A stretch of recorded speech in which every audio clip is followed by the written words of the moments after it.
Manok yan, yung kusinero namin, galing pang Boracay yan. Grabe nga ano, handa, dami ah. Hindi, nahiya yung kusinero eh. Baka sabihin eh, nag-awol siya doon sa nilulutuan niya eh. May ihawin pa ba dyan? Mayroon, dalawang pirasong bangos lang dahil konti lang yung bisita eh. Huwag mong sabihin sa kanila na ngayon handa to ha. Bukas pa yan ipakain sa mga tao. Bukas pa? Bakit bukas pa? Ay, ngayon Ay, dumating itong hindi taga rito. Kailan ba yun? San Juan? Ay, walo na. Tahimik ka pa lang sa atin yan, huwag kayong magyaya. Grabe to ko, numanda, ang dami. Fly na lang ako sa Boracay. Ano ba yung ihawin dito, Renoy? Bangus Mamaya yan. na. Oh, yan oh.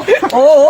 Ayun pala yung ihawin eh. Para dito yan. Saan? Saan yan? Dito iawin. Ihawin. Mayroon ng baga. Grabe mga. Yan oh. Ano ba yan? Goldfish lang ito. Goldfish yan ang pinakamayaman na isda sa buong mundo eh, goldfish. Pero ang tawag nito parang lamugan yata eh. Malaki Malaki goldfish nga eh. sa galunggong. DJ, malaki to sa DJ.